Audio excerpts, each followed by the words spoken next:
Minutes ఉంది, బాబ్జీ గారికి ఇద్దాం. 2024 సీట్ ఎంత? యా, బాబ్జీ గారు మీరు రెండు వాదనలు విన్నారు కదా. సో నా పాయింట్ ఏంటంటే ఇప్పుడు సైద్ధాంతిక విభేదాలు ఎవరికైనా ఉండొచ్చు.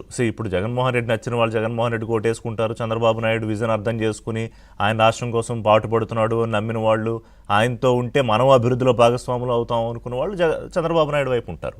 కానీ ఇక్కడ సమస్య ఏంటంటే ఇన్ఫ్లుయెన్స్ చేసి, అంటే అది నెగిటివ్ ఇన్ఫ్లుయెన్స్. మనం రాజకీయాల్లో ఎప్పుడు పాజిటివ్ పాలిటిక్స్ నెగిటివ్ పాలిటిక్స్ అని మాట్లాడుకుంటాం కదా, అలాగే ఓటింగ్ కూడా పాజిటివ్ ఓటు నెగిటివ్ ఓటు ఉంటుంది. సో ఇదంతా ఇప్పుడు చంద్రబాబు నాయుడు గెలుపా జగన్మోహన్ రెడ్డి గెలుపా, వీఆర్ లీస్ట్ బాదర్డ్. ఇక్కడ ప్రాబ్లం ఏంటంటే రాష్ట్ర ప్రజలు గెలవాలంటే, రాష్ట్రం గెలవాలంటే ఎవరు కావాలనేదే కదా ప్రైమరీ ఎజెండా, అదే ఉండాలి కదా. అక్కడ ప్రజల్లో ఏమన్నా కన్ఫ్యూజన్ ఉందని మీకు అనిపిస్తోందా? గ్యారంటీగా ఋషి గారు కన్ఫ్యూజన్ ఉంది. మొట్టమొదటి జగన్మోహన్ రెడ్డి గారు ఒక్క ఛాన్స్ ప్లీజ్ అన్నప్పుడు అప్పటికే చంద్రబాబు నాయుడు గారిని చాలా సార్లు ముఖ్యమంత్రిగా చూసిన ప్రజలు, పోనీ రాజశేఖర రెడ్డి కొడుకు కదా, రాజశేఖర రెడ్డి చనిపోయిన దగ్గర నుంచి అడుగుతున్నాడు, ఓడించాం, ఈసారి ఒక ఛాన్స్ ఇద్దామని అనుకొని ఛాన్స్ ఇచ్చారు. ఛాన్స్ ఇచ్చిన తర్వాత ఇప్పుడు మన విద్యాసాగర్ గారు మాట్లాడినా, అంకమరావు గారు మాట్లాడినా, మీరు నేను మాట్లాడినా, అందరు కూడా దగ్గర నుంచి జగన్మోహన్ రెడ్డిని చూసిన తర్వాత ఇంత ప్రమాదకరమైనటువంటి వ్యక్తి రాజకీయాల్లో ఉంటే చాలా ప్రమాదం, మళ్ళా రాష్ట్రం అంతా దెబ్బతినింది, దీన్ని సరిదిద్దుకోవాలి అని అనుకుంటే గ్యారంటీగా ఒక అనుభవం ఉన్నటువంటి వ్యక్తికి ఇవ్వాలి అనే ఉద్దేశంతో పవన్ కళ్యాణ్, బీజేపీ, చంద్రబాబు నాయుడు ఇంక్లూడింగ్ లోక్సత్తాతో సహా అంతా కూటమి ప్రభుత్వానికి అధికారం ఇచ్చారు.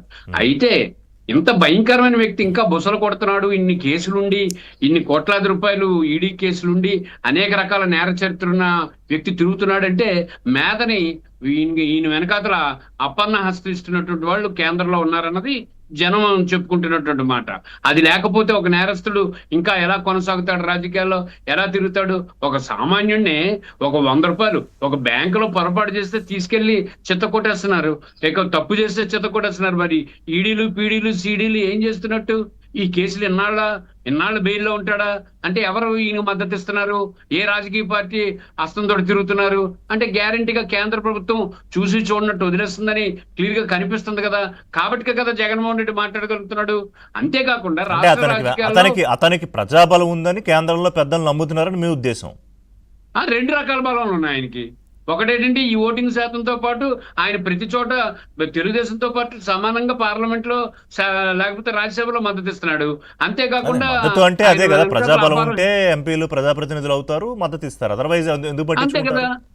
ఇప్పుడు మీకు పరిమళత్వానికి ఎలా ఇచ్చారు రాజ్యసభ? మరి ఎందుకు ఇవ్వగలిగారు? మరి ఆయన ఆ రోజు వాళ్ళ నాన్నగారు చనిపోయినప్పుడు రిలయన్స్ నుంచి ఇదంతా జరిగిందని చెప్పి గొడవ చేశారు కదా. అంటే జగన్మోహన్ రెడ్డి కుక్కిని పేర్లా పడుంటాడనే బీజేపీ వాళ్ళు ఆడిస్తున్నటువంటి నాటకమే. కాకపోతే చంద్రబాబు నాయుడు ఈ అభివృద్ధి చేయాలి కాబట్టి అభివృద్ధి వైపు వెళ్దాం, ఈ అరాచకం కోసం కాదు కదా అని అనుకునేది.